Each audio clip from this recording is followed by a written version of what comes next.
It began with silence. Not the peaceful, comforting kind, but the loud, hollow kind. The kind that signals something is wrong. There was no invitation in my mailbox. No save the date stuck on my refrigerator. No casual mention of the wedding day over the phone. I was not invited to my own sister's wedding. Not as a bridesmaid, not as a guest, not even as an afterthought. I discovered this the way we all do nowadays, through other people's joyful posts on social media. I sat alone in my tiny apartment staring at a solitary cold link in my email. My sister Madison had sent it 2 days before her big event. The subject line was empty. The email's body contained only a single sentence: "If you want to watch." That link was meant to be a kind gesture, I suppose. A last-minute allowance, but it felt more like a slap in the face. Like being told to press my nose against the glass of a fancy restaurant while my family dined inside. That should have been humiliating enough. That should have been the end of the story. But what happened on that live stream the moment the screen froze and the glamorous image shattered? That changed everything. Before we jump into the chaos, if you could do me a favor and like this video and subscribe to my channel, it would truly mean a lot. Tell me in the comments where you are watching from. It's comforting to feel like someone is really listening. Hello, I'm Lindsay. I am 29 and I work as a graphic designer. I live in a quiet apartment. I handle my own expenses, and I prefer living a straightforward life. I come from a family that is quite the opposite of simple. We are from Texas, and in my family, appearances mean everything. The way things look on the surface matters far more than how they truly feel inside. Within my family, there were always two sides. There was Madison, and then there was me. My younger sister Madison was considered the golden child. That is the term my father used for her. She was the one who attracted all the attention. Cheer captain in high school, prom queen, the girl with the flawless smile and effortless laughter. My mother called her bride material. She seemed born to be the focal point of any room. As for me, I was just the quiet one standing off in a corner. The girl who read books rather than attending parties. I learned early that the easiest way through family dinners was to stay silent. I was the one who never argued back. I simply became invisible. It was simpler that way. When we were little girls, sharing a room decorated with pink floral wallpaper, Madison and I were inseparable. We built blanket forts and whispered secrets under the covers. She was my closest friend. I was hers. But then high school started, and everything changed. It was as if a switch flipped inside her. The secrets we once shared transformed into weapons she used against me. I began hearing things from others. Her new popular acquaintances would glance at me in the hallway and laugh quietly. One day, I caught Madison telling them, "Oh, that is just my sister Lindsay." She was somewhat ordinary, almost unnoticeable. Ordinary. Unnoticeable. Those words clung to me like glue.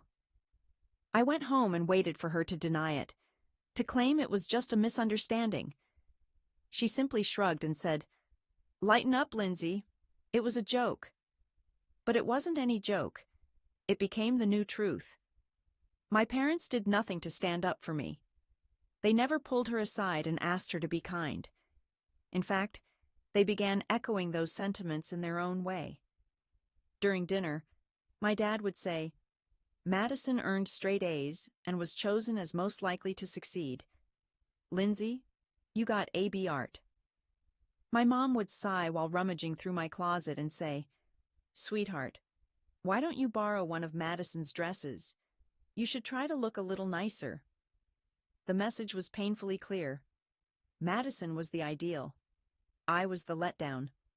So I did the only thing I could. I left.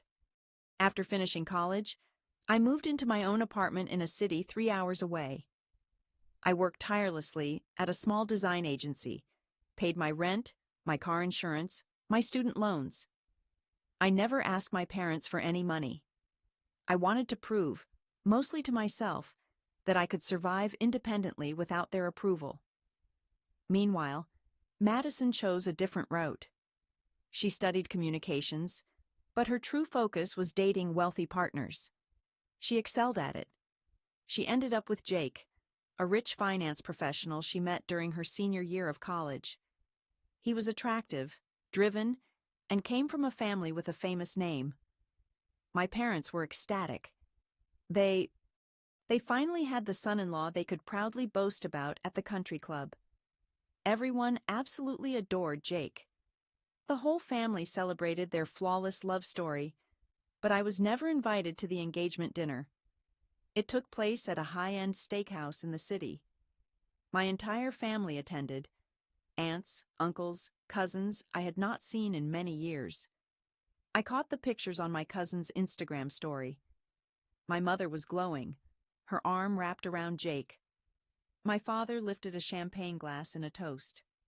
Madison flashed her hand, displaying a diamond as big as a tiny stone.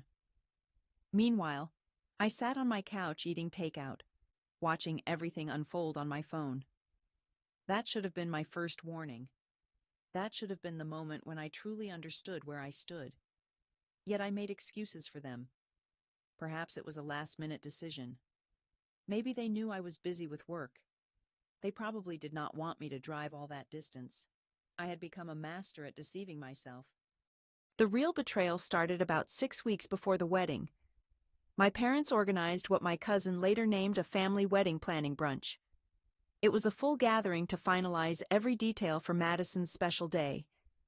The guest list, flower arrangements, and the seating plan for the reception were all discussed. Important family members attended to offer their opinions. However, I was not informed. Once again, I learned about it on Instagram. My cousin posted a photo of the brunch table, beautifully arranged with mimosas and quiche. The caption read, "Getting everything perfect for Madison's big day." Family. The pain this time was too intense to overlook. My hands trembled as I grabbed my phone and typed a message to Madison. I wrote, "Hey, I saw you all had a brunch planned. Looks like it was lovely." I waited anxiously. The 3 little dots showed up, vanished, and reappeared again. At last a response came through. Madison said, "Yeah, it was mainly for those involved in the ceremony." I replied, "Oh, I thought it was just a family gathering." After a lengthy pause, Madison added, "We had to keep the guest list small. It became really complicated. No offense." Those 2 words wiped away the fact that my own sister and parents had consciously left me out of orchestrating her wedding.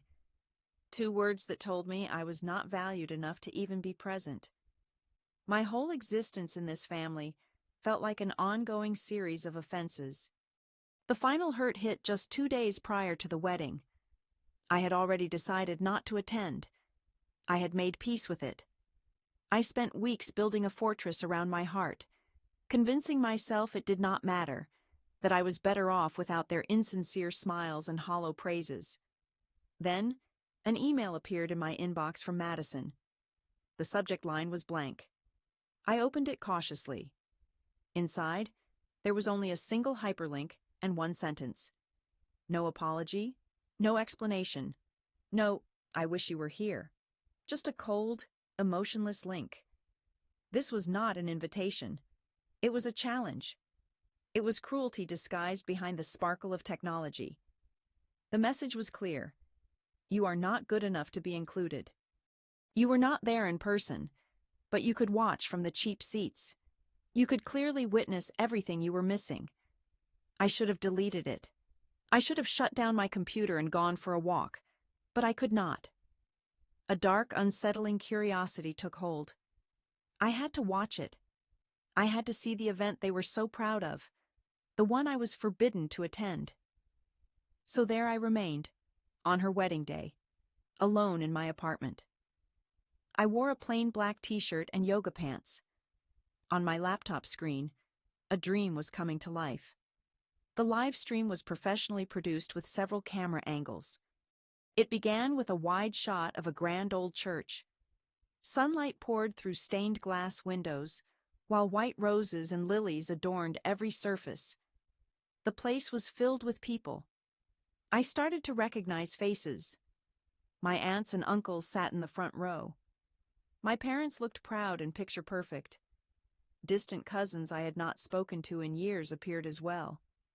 Neighbors from my old street were present. Even my former high school math teacher appeared for some reason. Everyone had come. Everyone except me. The music grew louder. The guests rose to their feet. The camera swept to the rear of the church. And there stood Madison. She was breathtaking in white lace. Her hair was styled in an elegant knot. Her makeup was immaculate. She resembled a princess from a fairy tale. Yet when the camera focused on her face, I noticed it. The same sly smile she used to flash at me in the high school hallways. As she began walking down the aisle on my father's arm, she did. An experience I will never forget unfolded before me. She gazed directly into the main camera, the one broadcasting to me, the outsider, and she playfully winked. It was a subtle, brief motion. No one else would have caught it, but it was meant for me. A silent final message declaring victory. I win. You lose. There you are at home in your pajamas, and here I am, the center of attention. My stomach churned. I felt nauseous. The air escaped my lungs completely. I wanted to slam my laptop shut, yet my body was motionless. I remained seated, watching my sister live the life our family had always dreamed of for her, a life from which I had been entirely erased. The priest began to speak. The camera zoomed in on Madison and Jake by the altar. They clasped hands. Jake appeared anxious but joyful. Madison shone with an air of triumph and beauty. We are gathered here today, the priest announced, to witness the sacred union of Madison and Jake in marriage. Just as he was about to proceed to the vows, the screen glitched. It froze on a close-up of Madison's flawlessly made-up face. Then the image broke down into a jumble of colored pixels. A small spinning circle appeared in the middle of the screen. Buffering. I exhaled sharply. Naturally, even the internet connection was a letdown. I waited, drumming my fingers on the desk. 1 minute passed, then 2. I was ready to quit and shut the laptop for good. Suddenly, the live stream popped back on, but everything was off. The sound played, yet the picture remained frozen. The audio was no longer the priest's calm voice. Instead, it had turned into utter chaos. It was a man's voice strained with anger. Jake's voice. What on earth is this? The screen flickered, and the video feed surged back to life. Yet the scene was no longer the peaceful wedding it had been moments before. Jake stood motionless at the altar, but he was not looking at Madison. His gaze was fixed on his phone, which he gripped tightly with white knuckles. Suddenly, he shoved the phone into Madison's face. His complexion was bright red. Her flawless makeup was already starting to smudge as tears formed in her eyes. Her mouth hung open in shock. "Jake, please," she whispered, her voice trembling. The microphone attached to the priest's robe captured every single frantic word. "Please what?" Jake's voice rose sharply, filled with menace. He threw his phone down. It clattered onto the cold stone floor of the church, the noise echoing through the sudden silence among the guests. The priest, looking alarmed, took an uneasy step backward. My mother in the front row stood up, her expression a mix of bewilderment and fear. My father looked as if he might vomit. Someone in the background, likely the wedding planner, shouted, "Turn it off! Turn the live stream off immediately." Then the screen went dark. I sat there frozen. My heart pounded heavily in my chest. What had just taken place? What was on that phone? I stared at the blank screen. The silence in my apartment felt heavier than ever before. The perfect family image had just been completely destroyed in front of everyone watching live. and I had the best seat to witness it all. It took several hours for the entire story to come out, but when the truth was revealed, it was far more bizarre than anything I could have expected. And I was right there, directly in the middle of the chaos. You see, I was not merely an ordinary graphic designer. That was just my day job, the one my family was aware of. Behind the scenes, for the past 2 years, I had been quietly running a small and discreet cybersecurity consulting company. I focused on digital forensics for delicate legal matters. The work was subtle and confidential. I assisted lawyers and private clients in uncovering digital footprints, deleted emails, secret social media profiles, and location data from phones. I was skilled, extremely skilled. My clients never knew my real identity. I was only a secure, encrypted email address where they sent the files. Several months earlier, a law firm hired my company on behalf of a wealthy client. This client's friend had recently gone through a difficult divorce, and now the client himself was about to propose to his girlfriend. Before agreeing to a multi-million-dollar prenuptial agreement, he wanted to make sure of everything. He engaged me anonymously through his attorneys to perform a comprehensive digital background investigation on his girlfriend. I carried out the task professionally and with detachment. I uncovered a long-term affair she was having with one of his own colleagues. I found deleted messages, hotel bills paid with a hidden credit card, and pictures she believed were deleted surfaced. It revealed a definite and unmistakable pattern of dishonesty. I gathered all the details into a protected, encrypted document. Then I sent it back to the law firm that had engaged my services. I billed them for my hours, closed the file, and never gave it another thought. I never learned the names of the client or his partner. Keeping everything confidential was crucial in my work until now. Until the moment I sat, staring at a dark screen, replaying the turmoil at the altar in my mind. Jake had been my client. Madison was the woman from the report. I had never betrayed confidentiality or shared a word with anyone. I had no clue that the case I handled 3 months ago involved my own sister. But truth does not need assistance. It inevitably finds its way out. Jake must have kept the report, perhaps hoping it was false. Yet just before saying "I do," he likely realized he could no longer endure the deception. He used the proof I uncovered to end it. Silence followed for 3 days. Then my phone erupted with notifications. 42 missed calls, 17 from my mother, 12 from my father, 10 from Madison using an unknown number, and the rest from her bridesmaids, my aunts, and uncles. The constant buzzing continued until I switched to airplane mode. There were urgent voicemails. My mother's trembling voice was part tearful, part angry. "Lindsay, call me. We must talk. We have to figure out how to fix this. You need to fix it." They believed I held the solution. Fix it. They did not call to apologize for leaving me out.